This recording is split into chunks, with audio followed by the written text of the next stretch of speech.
राज्यातल्या स्थानिक स्वराज्य संस्थांच्या निवडणुकांची प्रक्रिया दिवाळीनंतरच सुरू होणार. राज्य निवडणूक आयुक्त दिनेश वाघमारे यांनी दिली माहिती. महादेवी हत्तीणी संदर्भात नांदणी मठाच्या महंतांसमवेत मुख्यमंत्र्यांच्या उपस्थितीत बैठक संपन्न. राज्य सरकार पूर्ण ताकदीनिशी नांदणी मठासोबत महादेवी हत्तीणीला परत आणण्यासंदर्भात मुख्यमंत्री स्वतः मध्यस्थी करणार. कबूतरखाना अचानक बंद करणं योग्य नाही. पर्यायी व्यवस्था होईपर्यंत पालिकेनं कंट्रोल फीडिंग करावं. बैठकीत मुख्यमंत्र्यांचे निर्देश. गरज पडल्यास सुप्रीम कोर्टातही जाण्याच्या सूचना. कबूतर म्हणजे एकनाथ शिंदेंचे आमदार नाहीत कंट्रोल फीडिंग करायला. आदित्य ठाकरेंचा टोला.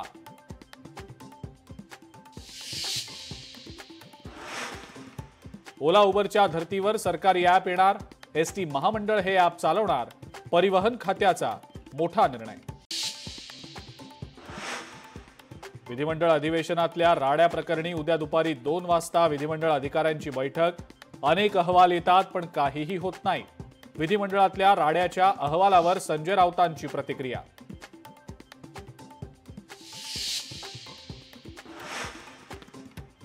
मराठी चित्रपटांना मल्टिप्लेक्समध्ये स्क्रीन मिळवून देण्यासाठी समिती स्थापन. समिती 1.5 महिन्यांचा अभ्यास करून अहवाल सादर करणार. उपमुख्यमंत्री एकनाथ शिंदे यांनी दिले निर्देश.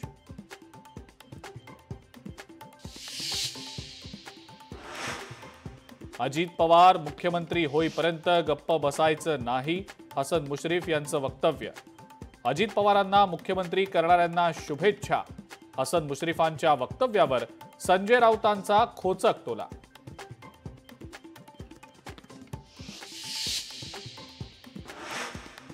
शिवसेनेचा बाप मीच या वक्तव्यावरनं भाजपचे आमदार परिणय फुके यांच्याकडून दिलगिरी व्यक्त.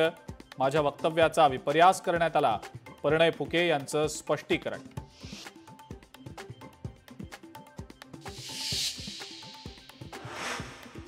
मंत्रालयातल्या बाथरूममधलं सिलिंग कोसळलं.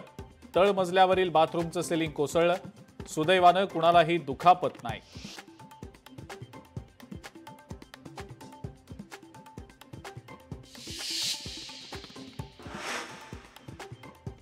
आणि उत्तराखंडच्या उत्तरकाशीमधल्या धरालीमध्ये ढगफुटीमुळे अनेक ठिकाणी मोठं नुकसान.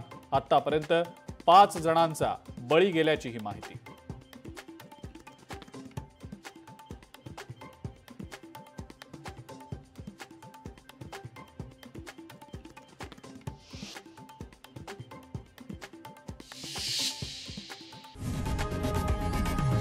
लोकशाही मराठी ऐका, पहा, जागरूक रहा.